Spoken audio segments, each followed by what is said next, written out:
It is a great honor to have this opportunity to share some of my ideas about Diego Velázquez at the Prado. He is an artist from whom I have learned so much over so many years. It's wonderful to be able to share some of these ideas here today. In that context, I would like to thank my distinguished colleagues from the Museo del Prado for this invitation. And I would also like to add my sincere appreciation for all of the work of the staff of the Fundación de Amigos del Prado, especially Susana Maraval and Alberto Pancorbo, because they did so much to ensure that this lecture can take place as planned, even at a distance. 2020 was a year of tremendous challenges for the entire world. And yet, if this series of lectures proves anything, it is the importance of art and ideas, even at times when they seem so secondary to more immediate needs. For art renews our sense of wonder, helps us see the deeper meaning of being, especially in periods like this, and reminds us of everything that connects us to one another, whether as people who speak different languages, come from different cultures today, or with those people who lived in the past and left their traces through the paintings I will be talking about today. Like most European courts in the 16th and the 17th centuries, the one presided over by Philip IV included an array of fools, ranging from innocent simpletons to clever buffoons and jesters. Many of these human oddities were secured from various parts of the Iberian Peninsula. There was also active exchange throughout Europe with collectors in many other countries. Some of these beings could be sent as gifts or would be sent from the Spanish Habsburgs as offerings to foreign dignitaries. This collecting practice was, of course, part and parcel of the period fascination with marvels.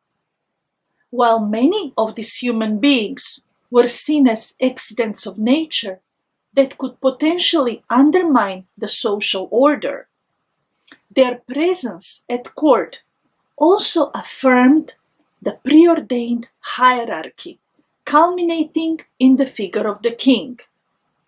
And just like the principal figures within this hierarchy, these servants of the court would be immortalized in a number of group portraits or individual paintings by Diego Velázquez, including, of course, that most paradoxical of portraits of royal family, Las Meninas. Though in earlier inventories, this painting was sometimes referred to as La Familia, this composition, as we know, brings together a host of other characters beyond the royals, including two dwarfs, a female one identified as Mari Barbola, and a male one, the one standing next to the large dog, whose name was apparently Nicolas Pertusato. Now, the importance of these non-normative personages within the court structure was reflected also in the range of terms that were used to describe them. Some of them were identified simply as dwarfs, enanos, because of their diminutive forms and figures. Others, who might be ostensibly very similar, could also be referred as monstrous marvels of nature. There are also subcategories, of course, among the so-called fools or jesters. For instance, the terms locos and bobos, were usually reserved for natural fools. On the other hand, jesters could be described by a range of other words, including bufones, truhanes, or graciosos. And of course, there were a lot of overlaps between these categories. Some dwarfs or enanos could also be bufones, and those could be in turn either natural or artificial fools. Many of these servants enjoyed a kind of privileged status at court on account of their closeness with the principals, whereas the natural fools, people who suffered from different disabilities, were typically kept as an expression of aristocratic largesse and charity. The artificial fools could oftentimes hold official functions for which they received salaries. By and large, these artificial fools were a source of entertainment, but they could also sometimes provoke with their impudent comments and even risk punishment for their behavior. Their tendency to subvert codes and to disrespect authority, especially when they were engaged as actors, made them also more threatening to the entire idea of court hierarchy. When it comes to Velázquez's portraits, one can certainly see that there are remarkable examples of all of these types. On the one hand, we have images such as the buffon with books, dated to about 1640. This painting immortalizes a dwarf whose serious gaze and demeanor belie the comic aspect of his diminutive figure. On the other hand, we have somebody like Juan Calabacias. He was certainly a natural fool, and he was probably just a lowly entertainer at the court. Such individuals, like Calabacias, were often brought, as we noted, from other parts of the Iberian Peninsula, and pretty frequently from lunatic asylums. They were treated with compassion, since their physical or mental characteristics were considered to be God-given. In addition, though many people saw them merely as a source of entertainment, for others they also embodied the cruelty of fortune. As one contemporary writer would observe, in a world full of madmen, the worst ones were those who pretended to be virtuous, yet refused to help such wretched souls. When it comes to the representation of these non-normative beings, historically, their portraits appear well before Velázquez's tenure at the court. In fact, the earliest independent portraits in this genre occur within decades after the first independent portraits of nobility. One notable example one could mention is Antonis More's portrait of the favorite dwarf of one of the ministers of Charles V, Cardinal Granvelle. That is the painting dated to about 1560. This composition became a veritable prototype for many later ones, including the one known as Dwarf with a Dog. It is not firmly attributed or dated, but it is generally placed in the circle of Velázquez. Similarly, a painting such as this double portrait of Infanta Isabel Clara Eugenia with Magdalena Ruiz by Alonso Sanchez Coello, which is dated to about 1580 to 1585 and is in the Prado, shows us essentially an aristocrat accompanied by a favorite dwarf and sets the tone for other images that are also in company of their servants. In this case, of course, we are talking about the precious young daughter of Philip II, and she's towering over her aged, trusted maid, who had been in service at the court since the time of Charles V. Though the diminutive form of this loyal companion has sometimes been explained as a function of her kneeling pose, the portrait leaves little, if any, doubt about the servant-master relationship. And the same is true of other compositions, including the one by Rodrigo de Viandrando, where we see Prince Philip with his dwarf Miguel Soplio. This one is dated to about 1620, also at the Prado. In both of these paintings, the aristocratic sitters rest their hands on their servants' heads, implying both benevolent subordination and protection. This attitude accords with the perceived duty of the nobles to extend their generosity towards these less able members of society. At the same time, this stance affirms their moral, physical, and intellectual superiority over these servants. El Soplio has finely proportioned body. He looks like a little noble child almost, and calls to mind similar images in other court settings. For instance, Anthony van Dyck's Henrietta Maria with her favorite dwarf, Sir Geoffrey Hudson. This one is at the National Gallery of Art in Washington and dated to about 1634.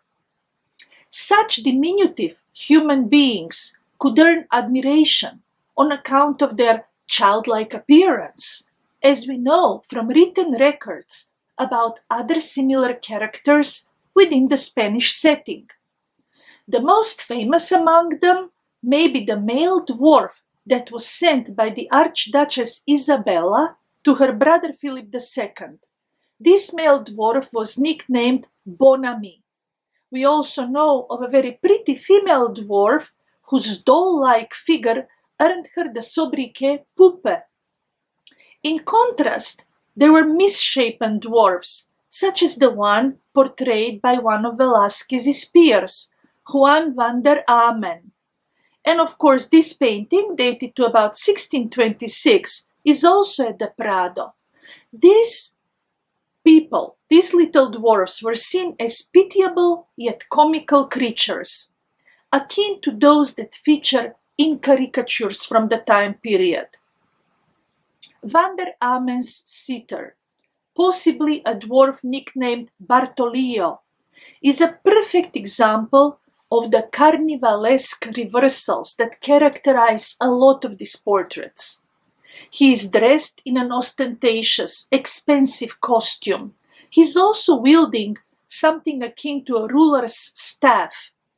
In this sense, he provides a kind of anamorphic mirror of court ideals and expectations. The same can be said of the two portraits by Juan Carreño de Miranda of the child giant Eugenia Martinez Vallejo. Those are from around 1680, much later, also at the Prado. Like Van der Amen's Bartolio, these two portraits of a famous female monster, shown once nude and once in full finery, would have provided perfect prompts for conversations about the various disguises of the world, or that famous gap between the apparent and the real. Though Velázquez's portraits in this genre conform with all these conventions and ways of seeing, they also consistently challenge audience expectations. As writers have often emphasized, his sympathetic characterization of these varied personages transcends the cultural clichés about their roles at the court. Instead of reducing them to specific types, he focuses on what makes them human, more similar to ourselves. As a result, we become both more sensitive to their individuality and to the ways in which they relate to the portraits of the members of the royal family whom they were ordained to serve.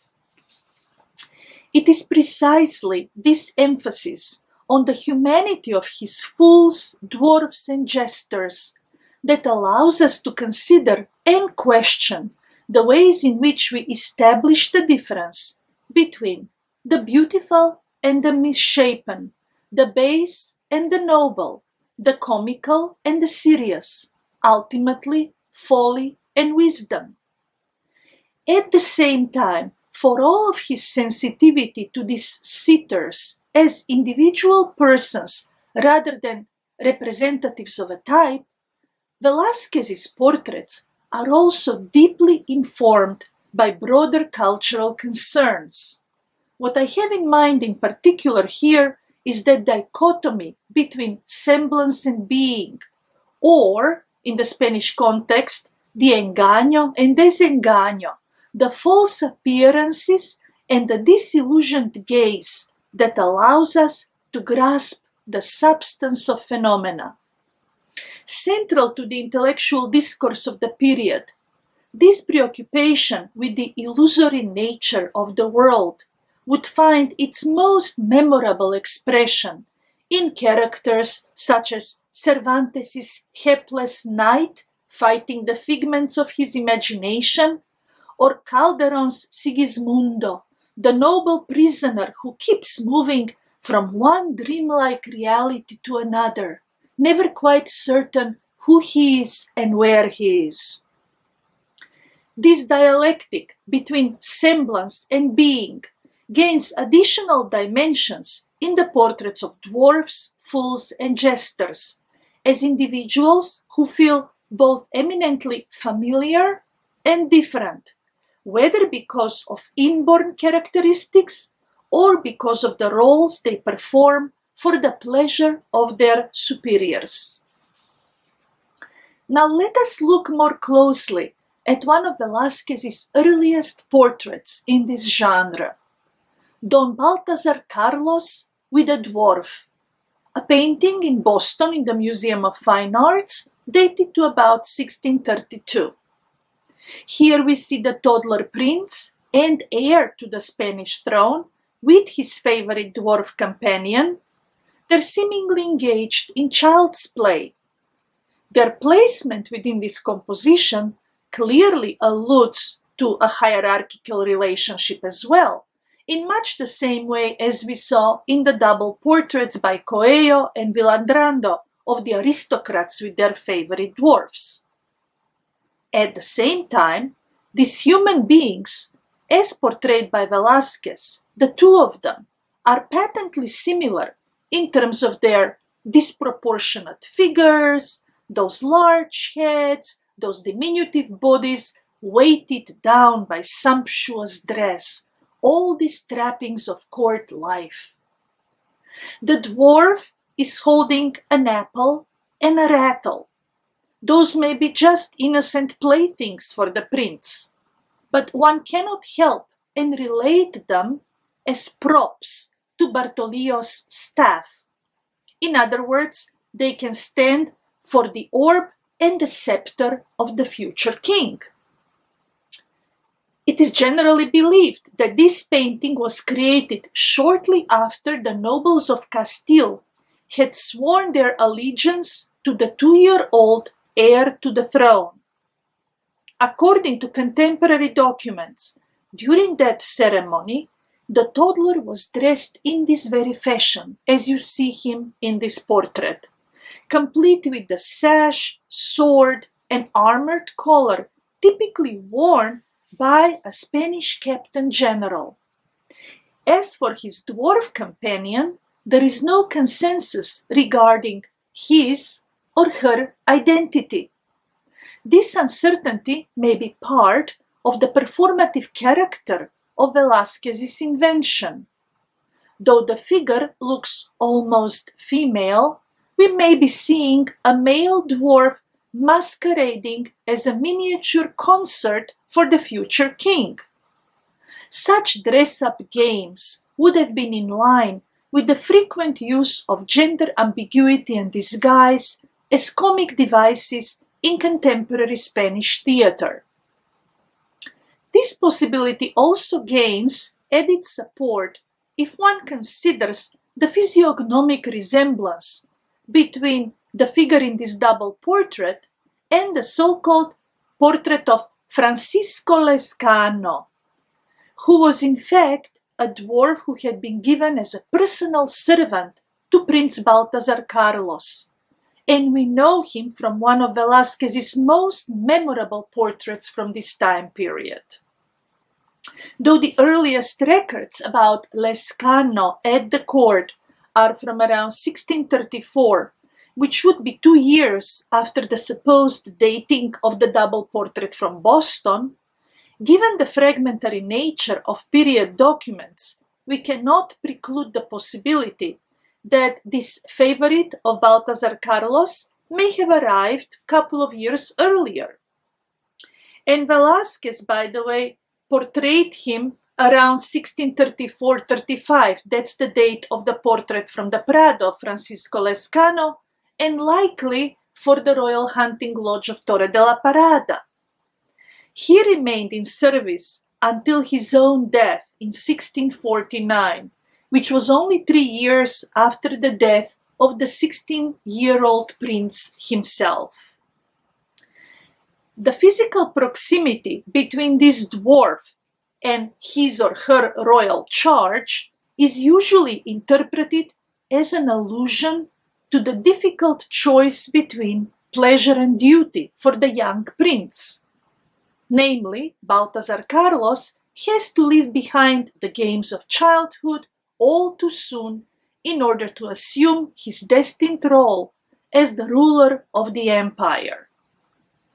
While his physical affinity to his misshapen and gently amusing playmate may be baffling at first, that may well be the very point of their juxtaposition. For if the prince and the dwarf are so different from one another, why do they strike us as being almost indistinguishable?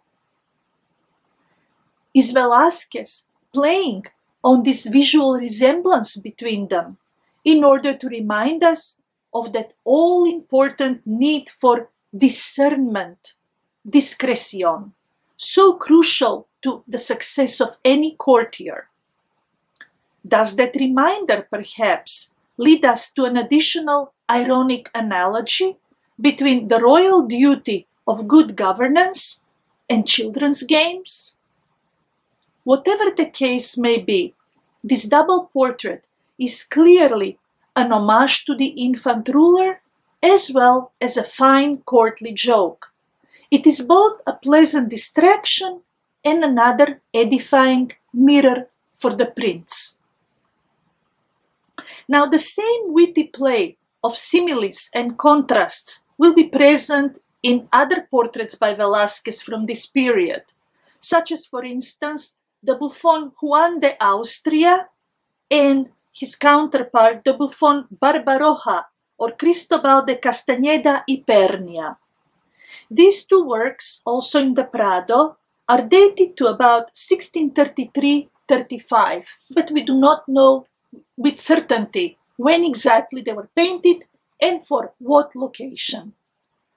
The one known as Juan de Austria, we know that that particular character, that jester or fool, served at the court since 1624.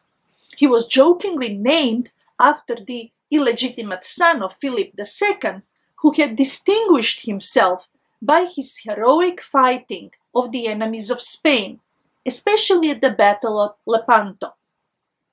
The latter one, on the other hand, the so-called Barbaroja, was believed to have entered service in 1633.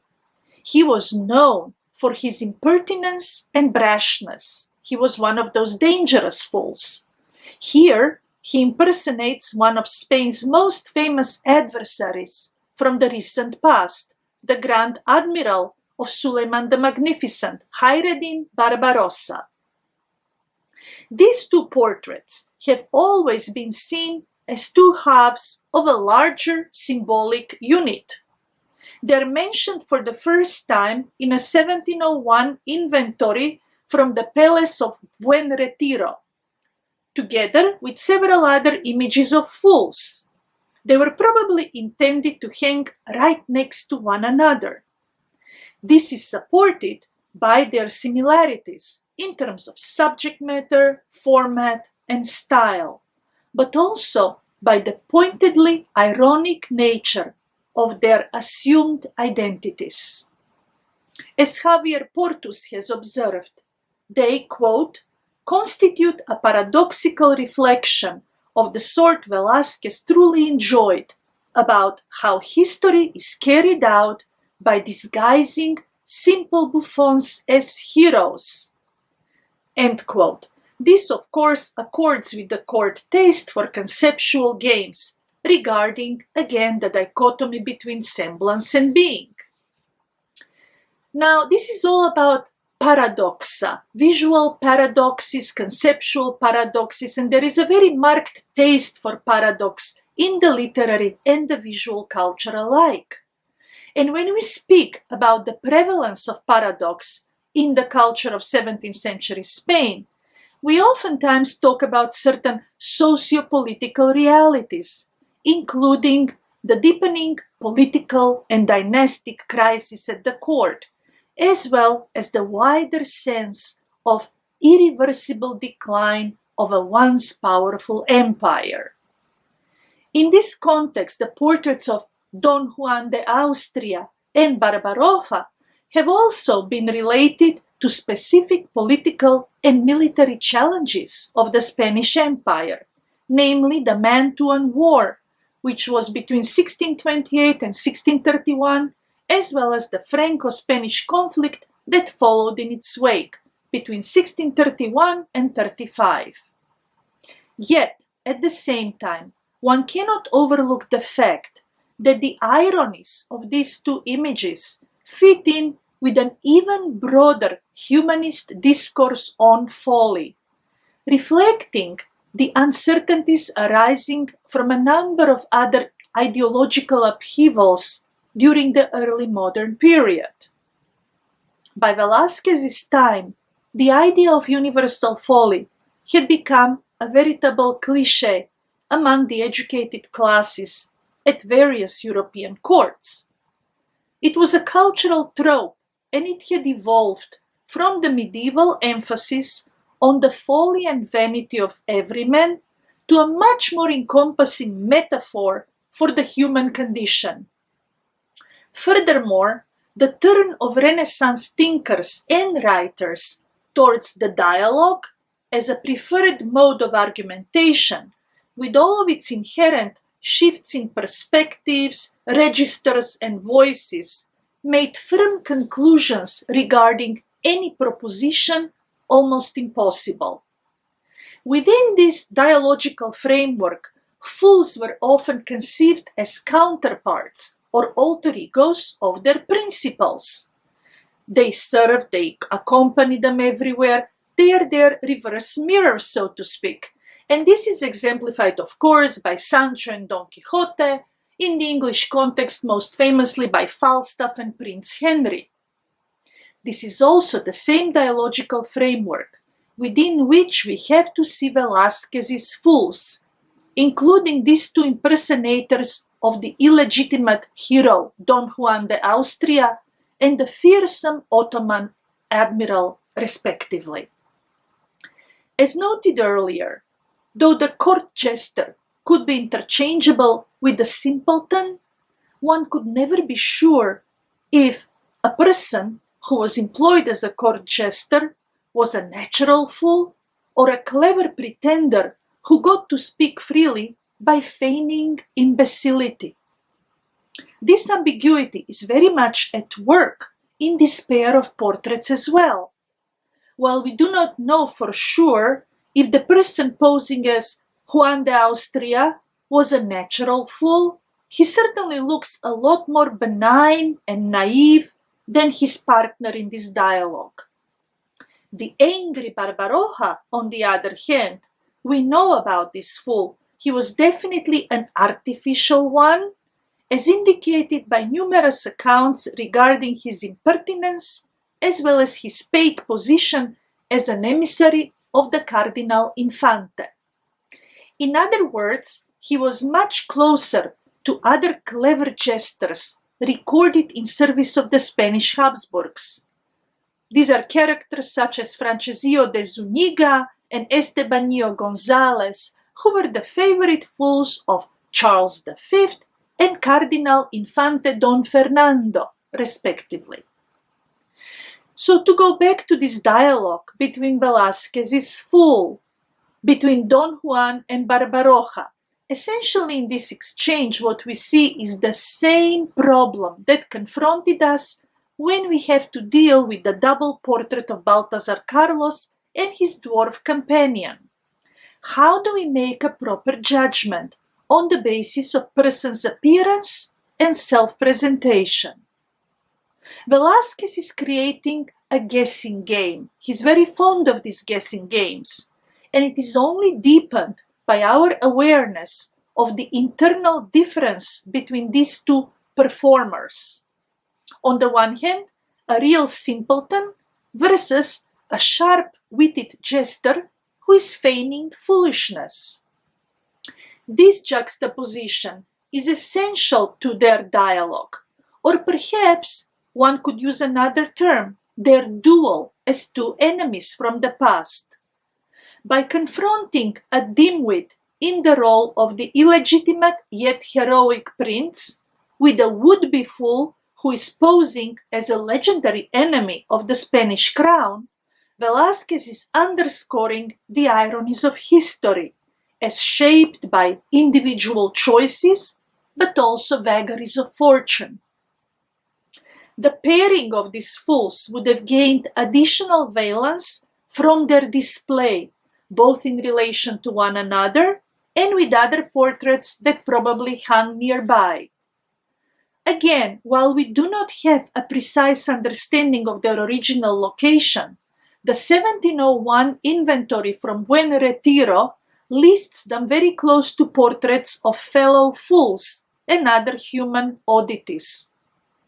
However, in view of Velázquez's tendency to engage the beholder with paradoxical propositions, one can imagine that these buffons would have also prompted consideration of their possible affinity to portraits of noblemen or members of the royal family. In other words, their placement in relative proximity to such portraits would have created yet another opportunity for the aristocratic beholders to contemplate the difference between reality and fiction. And in this process, they might even grasp the deeper message within these grotesque doubles of Don Juan de Austria and Barbaroja, namely, that all history is written by the victor, and that even these beholders, as members of the court, have very little control over the ways in which they might be remembered, represented, or forgotten. For if such historic personages are so easily recast as fools, would it be difficult to imagine even oneself as a subject of future mock-heroic homages of a similar kind? Like the double portrait of the toddler prince and his dwarf, this pictorial conversation between Don Juan and Barbaroja constitutes a concepto, conceit, which the great master of literary wit, Balthazar Gracian, would define as, quote, an act of understanding that expresses a correspondence between two objects or phenomena, end quote. In this case, that correspondence occurs at several levels. The relationship between a natural fool and an artificial one, their respective relationships to the historical characters they impersonate, as well as to their noble beholders, who are, by the way, mere actors in the great theater of the court. In addition, these two fools, playing in the role of these historical enemies, shed additional light actually on two later equally striking portraits of court servants, if you will, who can also be classified as fools of sorts. What I have in mind here are the full-length portraits of Aesop and Menipus, painted by Velázquez to complement the portraits of Heraclitus and Democritus that had been designed by Peter Paul Rubens for that royal hunting lodge Torre de la Parada. Rubens's choice of these ancient sages, Heraclitus and Democritus, was based on a long tradition of their representations in Renaissance palazzi and villas. They are best known from Juvenal's 10th satire. Heraclitus and Democritus, of course, stood for two contrasting and harmonizing ways of dealing with the universal folly. Heraclitus through endless lament, while Democritus through endless laughter. Now, in contrast, Velázquez's philosophers are barely acceptable as philosophers. Menipus is associated with the cynical school, but that entire school, if we can call it that, is famous for its nonconformity and idiosyncrasy. Aesop, on the other hand, cannot be associated with any philosophical school whatsoever, though the contrast between his misshapen body and beautiful mind would often be used as a point of comparison with, of course, the ugly yet sublimely wise Socrates. Menipus had a reputation as someone who did not take anything seriously, and in a way, because of that ironic tendency, he becomes a perfect match to Rubens's philosopher of laughter, Democritus. In addition, these philosophers correspond to one another temperamentally. Namely, Menipus, who is also known as rather angry and abrasive, stands for the choleric temper, versus Democritus, who is so jovial and bubbly, and he stands for the sanguine temper. Similarly, Aesop was often described as phlegmatic, and he's often spoken of in those terms, and he would have made a very fitting counterpart to the melancholy Heraclitus. Now, we believe that Rubens painted Heraclitus and Democritus somewhere between 1636-38, and Velázquez added Menipus and Aesop sometime thereafter. Again, we do not know when exactly. But whereas Rubens's philosophers look their part, Menipus and Aesop, of course, evoke characters living on the margins of society. This outsider quality accords with their reputation as debunkers of human pretensions. They're also, both of them, are known for their willingness to speak truth to power and pay high price for their impertinence. Most importantly for our present discussion of fools at the court, both Menipus and Aesop begin their lives as slaves, servants, who earn their freedom by the power of their wits. Notwithstanding the popularity of the beggar philosopher as a type during this period, this is yet another of Velázquez's witty responses to Rubens's proper and dignified sages. By setting up his poor philosophers, outcasts, as mirrors of the wise men painted by his older contemporary, he is once again presenting the beholder with a guessing game about the relationship between appearances and reality. You look at them and you ask yourself questions. Which of these four men is a philosopher? Which one is an impostor? Which one is noble?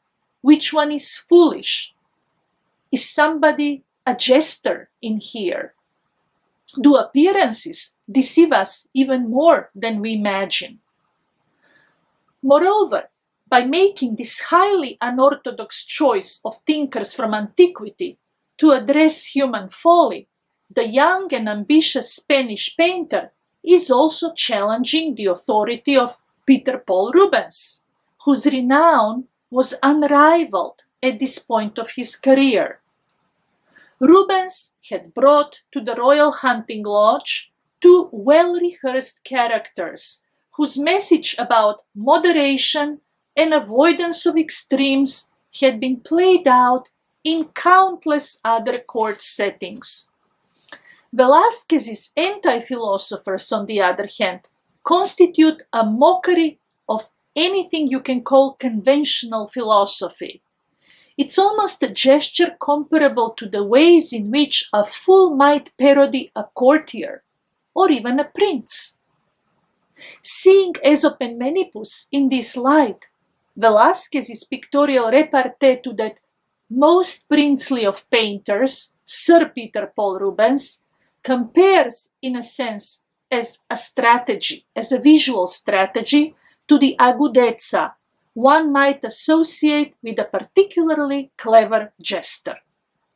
Yet ultimately, the target of his irony is not his fellow artist, but the courtiers whom he seduces into this fourfold conversation on wisdom and folly.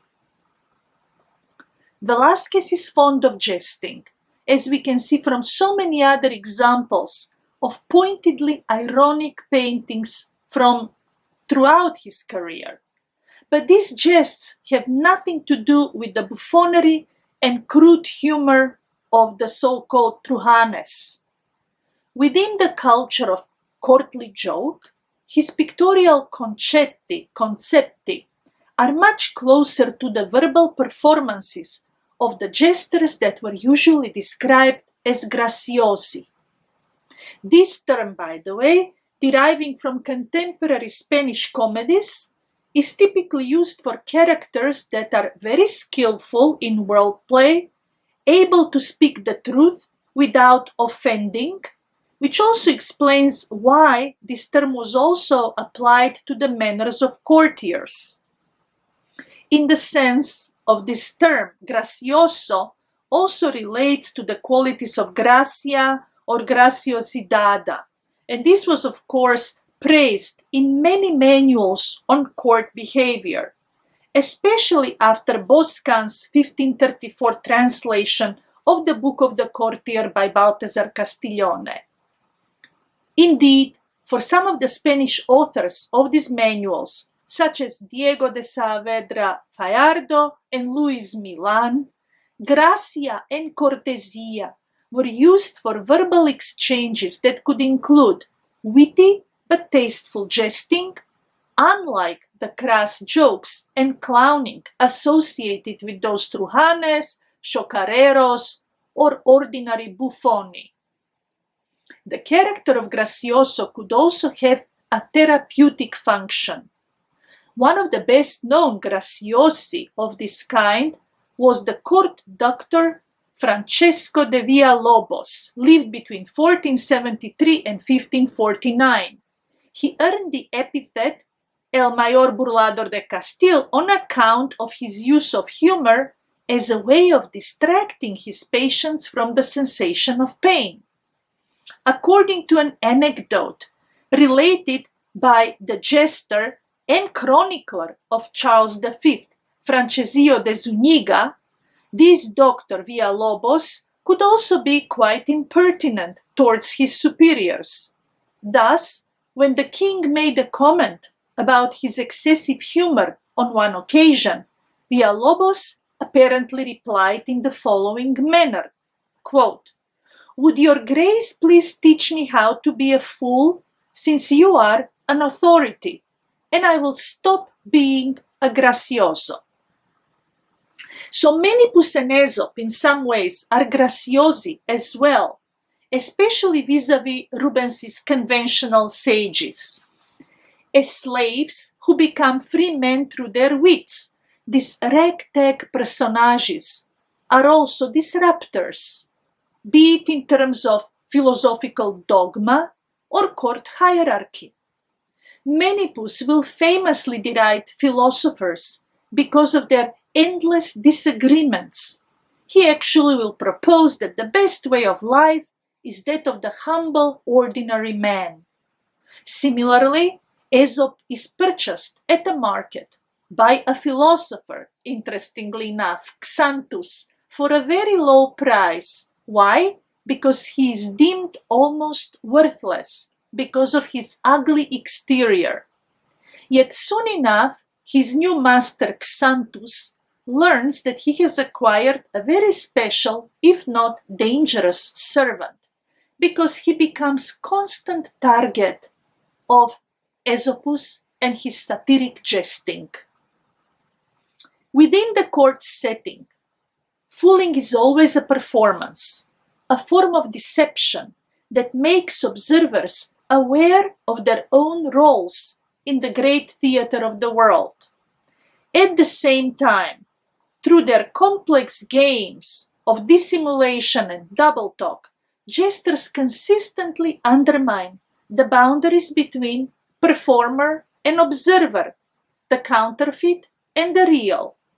This ability to show the falsity of appearances and encourage speculation can be conveyed through a variety of attributes. Sometimes you will see a jester with a pair of spectacles, another times with a little mirror speculum, or a miniature self-portrait on top of a jester's staff, as another sly gesture of mockery, both of oneself and the beholder. Fools are always seen as performers on court stages, and those court stages are in turn mirrors of the Theatrum Mundi. This idea, popularized by thinkers like Erasmus and many others, will be endlessly rehearsed in the Spanish context. Thus, in one of the allegorical plays of Calderón de la Barca, the great theater of the world, we find the world as a character who delivers a monologue about the human predicament. And what the world tells us, that men can only act in obedience to their parts, or the roles that have been imposed upon them. As Shakespeare famously reminds us, through his disillusioned King Lear, this world theater is, quote, one great stage of fools, end quote. And as his compatriot Robert Burton will add in his treatise on melancholy, this theater of the world requires not one, but many philosophers like Democritus, since the whole world plays the fool, as he says, in a new comedy of errors, where all the actors are madmen and fools. They simply change their habits continuously as they shift from one ridiculous role to another. So consider how these commonplaces, we find them in Spanish theater, we find them in England, we find them in France. Consider how these commonplaces would resonate as one walked through the rooms of a palace, decorated with rows of portraits of individuals worthy of being committed to memory, and how disorienting this experience would become upon encountering fools and human oddities next to those memorable individuals. The toddler Balthazar Carlos, future ruler of the empire, barely distinguishable from his dwarf, or a dim-witted fool in the role of the illegitimate prince Don Juan de Austria, next to the clever fool impersonating one of the great enemies of the empire, and so on and so forth.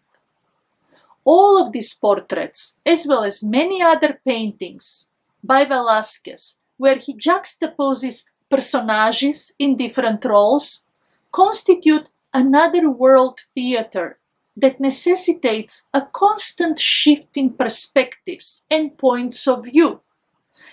Again, that quality of discernment, discretion, which is essential for navigating a court environment notorious for double talk, dissimulation, and intrigue.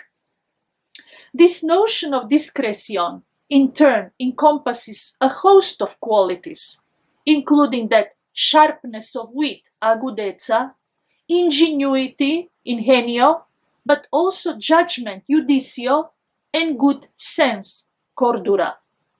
These are also the qualities that Velázquez demands from the viewers of his portraits, or that somebody like Balthazar Gracián expects from the readers of his popular aphorisms. Indeed, the way in which Velázquez conveys the paradoxical messages of his paintings compares to the manner in which this master of literary wit captures the reader's thoughts when he observes in one of his aphorisms that, quote, "They're all fools who seem so, as well as half the rest."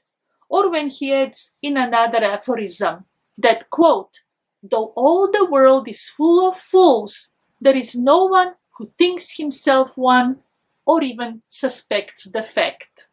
End quote. So, like Gracián's verbal performances and paradoxes, Velázquez's pictorial conversations have an element of sophistry. At the same time, they also possess what we can call Socratic simplicity, the simplicity that we see in that underlying humanity of his subjects, despite their various masks and roles, either chosen or imposed upon them. Using a visual language that compares in terms of its wit to the rhetorical agudeza associated with writers like Gracián, Velázquez illuminates correspondences between different entities within the hierarchy of being, in order to make us return repeatedly to fundamental questions. How do we know what we are seeing? How do we establish any hierarchy? In the portrait of Balthazar Carlos and his dwarf, we recognize the unity of unlikely opposites. One can describe it as a form of that Renaissance idea of discordia concours. And of course, this is accomplished through the proximity, the juxtaposition between these same but different characters. With the fools posing as Don Juan de Austria and Barbaroja, who seem both exceedingly real and patently preposterous, we learn to appreciate the unstable meaning of phenomena as we contemplate the layers of fiction within these two personages. In this sense, it is interesting to consider if the fool impersonating the heroic illegitimate prince may also have served as the model for that most paradoxical Mars, painted by Velázquez within several years after these compositions, possibly also for Torre de la Parada. If you look at the two of them, their facial features are similar enough to allow for that possibility.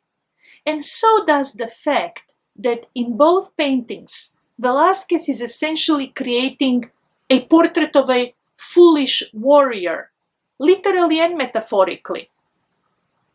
Could there be some kind of ironic comment in here in both paintings? Perhaps about the folly of war? Or even more pointedly, could he be referring to foolish leaders who cause disasters for their subjects through their godlike presumptions? This kind of sentiment would have certainly felt relevant at this troubled moment for the empire, given the endless twists and turns within the 30 Years' War. And this was certainly felt by Gracián, especially as he later on wrote and published his allegorical masterpiece, El Criticón. In this novel, at one point we find the naive protagonist, Andrenio. He arrives at the main plaza of the universe, and that's where he encounters mobs of noisy fools engaged in wars, bad governance, and idle bickering. Frightened by the monstrous vulgaccio, vulgaccio stands for the ugly mob itself, Andrenio desperately attempts to return to his companion Critillo. Critillo symbolizes maturity and the ability to see through the surfaces of things. In a sense, Critilo is Andrenio's friend and counterpart, the intellectual versus the emotional response to reality, or spiritual versus corporeal, as he has also been interpreted. These two characters also function as antithetical and complementary mirrors, in much the same way in which Don Juan talks to Barbaroja, or Menipus converses with Aesop, or the way in which Menipus and Aesop together respond to Rubens's Heraclitus and Democritus. But what about the portraits of fools that do not seem to have clear counterparts, other than the beholder? This is the case, for example, with Pablo de Valladolid. He is another fool who is known to have been in service at the court since 1632.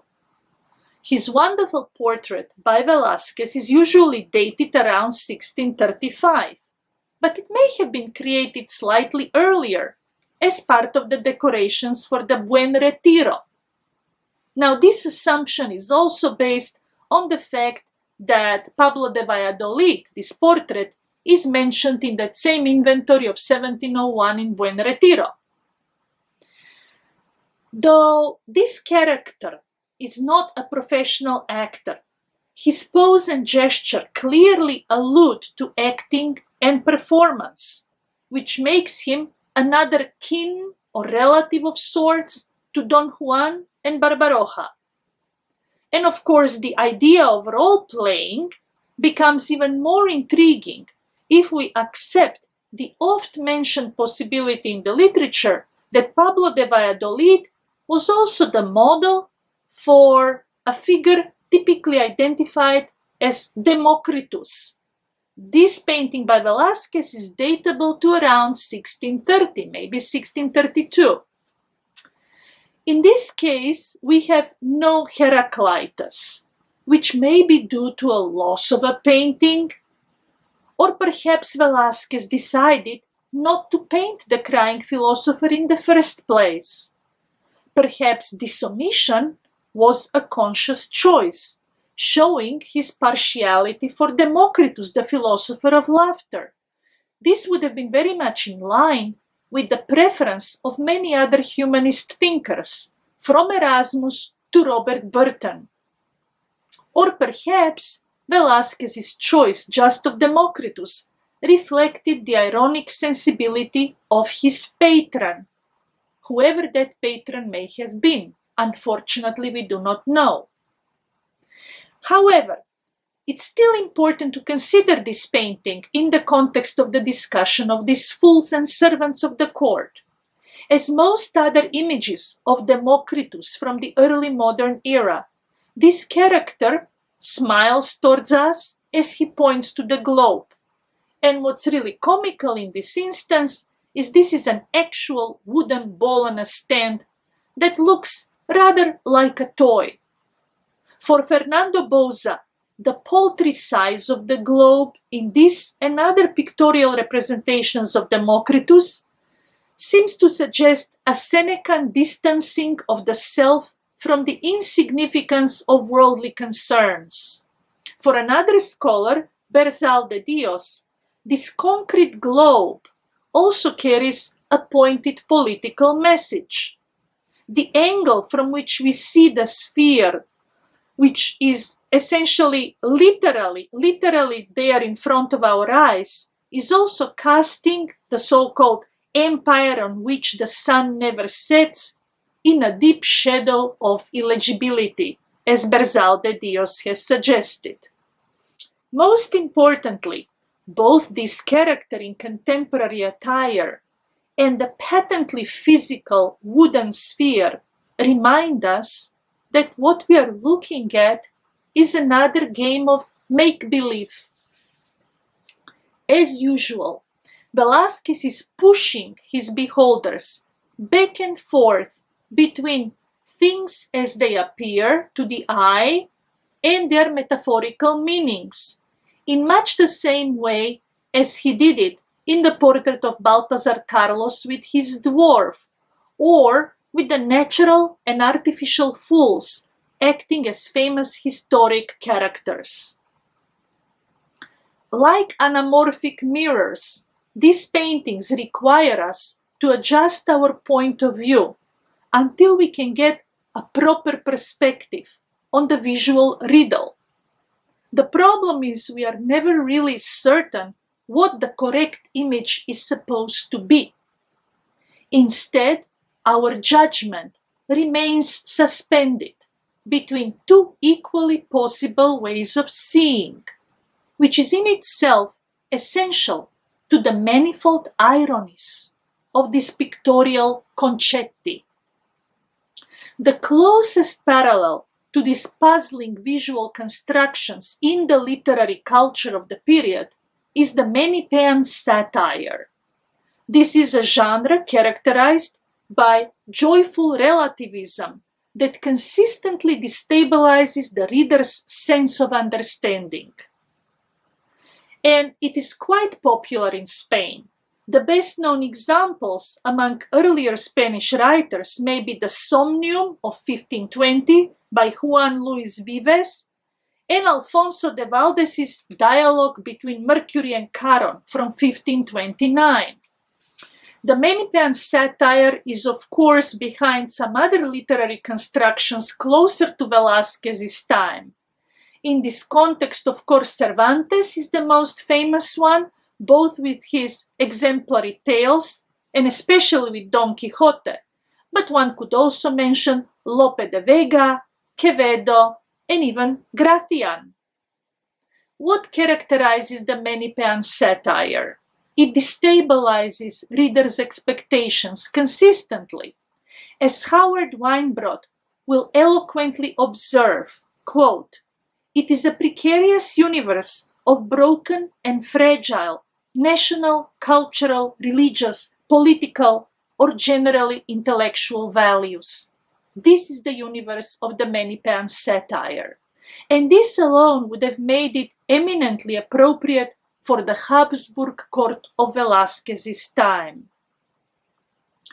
For all of their individual differences, the Spanish followers of Menipus in the literary culture repeatedly returned to one overarching theme: the difference between what people profess and their actions, between their self-representation and their inner selves. Thus, in Quevedo's World Inside Out, El Mundo por de Dentro, we find the protagonist lost at the main street of the world. When he asks about the name of the street, his guide tells him that it is, quote, hypocrisy, which, quote, begins and ends in the world, and there is scarcely anyone who doesn't have, if not a house, then at least rooms or temporary lodgings along the length of it, end quote. Needless to say, the name of the guide is Desengaño. In Covarrubias's dictionary of 1611, hypocrisia is defined as misrepresentation, or the act of showing on the outside something contrary to what is inside, while hypocrita is someone who dissimulates or does things contrary to what he professes, the way orators do that at times. Of course, these words, Covarrubias also explains, relate to the original Greek usage of hypocrites for an actor who performs a role or elucidates the meaning of a story. It also has all those negative connotations, both in the context of oratory or politics. So that same preoccupation with hypocrisy is central to the character of Menipus. For example, in one of Lucian's dialogues that were so popular throughout this period, Menipus decides to create wings for himself and fly over the world so as to be able to behold it in its totality. Now, unlike the craftsman Daedalus, who fashions wings and glues them with feathers and wax, Menipus simply takes 2 wings from a dead vulture and attaches them to his shoulders. And yet, despite this preposterous flying mechanism, he manages to soar above the world. And what he beholds is that same universal human folly in endless variations. Human contradictions, human hypocrisy in endless variations. So when you look at somebody like Pablo de Valladolid, you have to call him hypocrita. By definition, he is a court fool whose capacity to play many different roles reminds us of the role playing also among his imaginary interlocutors, the nobles that would look at him, but also the role playing among present day beholders. Like most of Velázquez's characters, Pablo de Valladolid is a creature of contradictions. He is a fool who seems as dignified as a nobleman, a sharp-witted impersonator who is capable of shifting between different theatrical roles at will, and yet he is never able to transcend his preordained role as a court servant. Captured on this canvas by Velázquez from life, looking so alive, he is both persuasive presence and an illusion, and thus another perfect test for the courtier's discretion. As for the painter who presents this hypocrita to our eyes, one can certainly compare him to a Manichaean satirist in his refusal to maintain the illusions that govern his theater of images. For as soon as we are seduced by one of his artifices, he dispels it as a game of make-believe, where, as Gratian would say, things pass for what they seem rather than what they are. The only way out of his intellectual and pictorial puzzles may be to live to learn with their multiplicity. If we cannot unpack the layers within an image, we can at least recognize the need for continuous adjustments of our points of view, and by extension, for continuous accommodation to our own roles. Indeed, to insist on a closure within Velázquez's visual games with fools may be the ultimate wrong approach. These games are by definition open-ended. After all, to go back to Gratian once again, as he will remind his readers, quote, "To die of the fool's disease is to die of too much thought, since in the end, one half of the world laughs at the other, and fools are they all." End quote. Thank you.